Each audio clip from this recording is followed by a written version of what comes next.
Wendel, l'une des toutes premières sociétés d'investissement cotées en Europe, publie ses résultats de l'exercice 2013. Frédéric Lemoine, bonjour. Bonjour. Vous êtes le président du directoire de Wendel. D'abord, quels sont vos commentaires sur la performance globale et les résultats 2013 du groupe? Eh bien, 2013 a été une bonne année, meilleure d'ailleurs au second semestre qu'au premier. On a senti que l'économie repartait dans plusieurs de nos sociétés. Au total, notre résultat net croît de 51%, ce qui est un bon résultat, bien évidemment, avec des résultats exceptionnels, notamment liés à la cession de Legrand, et puis un résultat des activités courantes qui est en légère croissance sur l'ensemble de l'année, forte croissance au second semestre, compensant la décroissance déjà indiquée pour le premier semestre. L'actif net réévalué, qui est dans une société d'investissement la bonne manière de regarder la valeur de l'entreprise, a cru de près de 9% d'une année à l'autre, puisque au 17 mars 2014, nous avons publié un actif net réévalué record de plus de 7 milliards d'euros à 144 euros par action, ce qui est un très bon résultat. Quelles sont les dernières actualités notables concernant l'évolution du portefeuille? Eh bien, en 2013, on a donc opéré plusieurs mouvements de désengagement, notamment de tout le secteur des matériaux de construction, en achevant de céder notre participation dans Legrand, une très belle entreprise avec laquelle nous avons fait un parcours merveilleux, 570 millions d'euros de cession, et puis en réduisant le périmètre de Materis à la fin de l'année 2013 et au début 2014 par la cession de Kerneos, la grande division aluminate de Materis, et l'entrée en négociation pour céder Parex, sa division mortier de spécialité.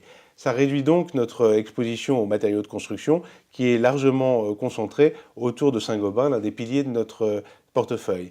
Et puis inversement, nous avons mené une politique d'investissement active en lien avec la stratégie d'investissement de 2 milliards d'euros sur 4 ans que nous avions annoncé au début 2013.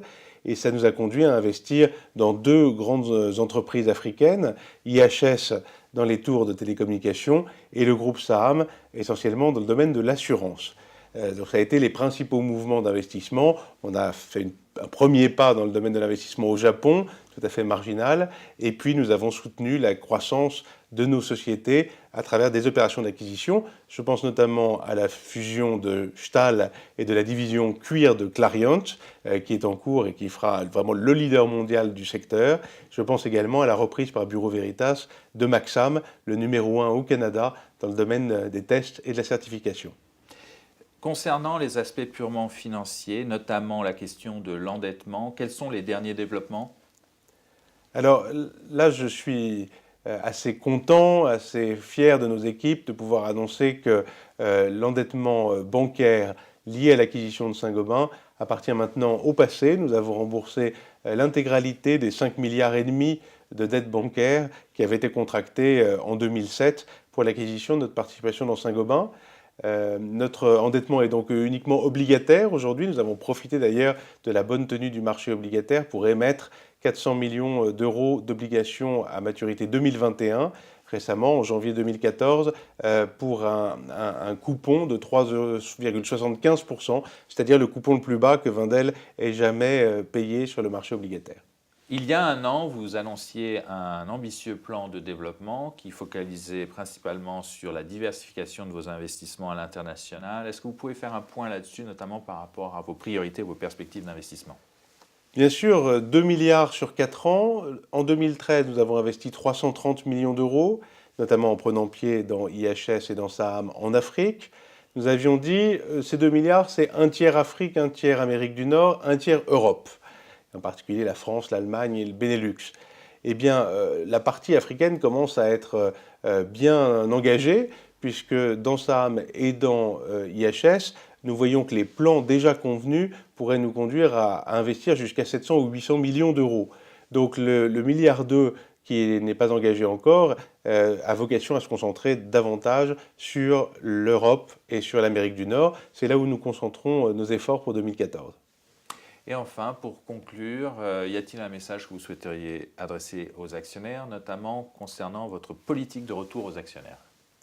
Oui, c'est quelque chose de très important pour nous parce que l'actionnariat individuel, l'actionnariat institutionnel, au-delà de la présence de notre actionnaire de référence, Wendel Participations, sont des choses qui comptent pour l'actionnaire que nous sommes nous-mêmes.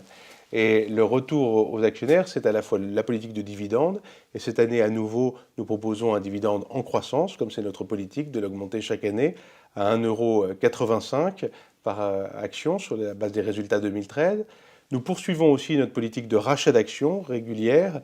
Nous avons acheté et annulé 2% du capital l'an dernier. Nous continuons à acheter nos titres parce que c'est relutif pour nos actionnaires. Et puis, au total, ça fait quand même des montants très importants. Si vous regardez les 5 dernières années, nous aurons investi 700 millions d'euros en dividendes et en rachat d'actions, alors que sur ces 5 ans, d'avril 2009 à avril 2014, la capitalisation boursière a cru d'environ 4 milliards d'euros.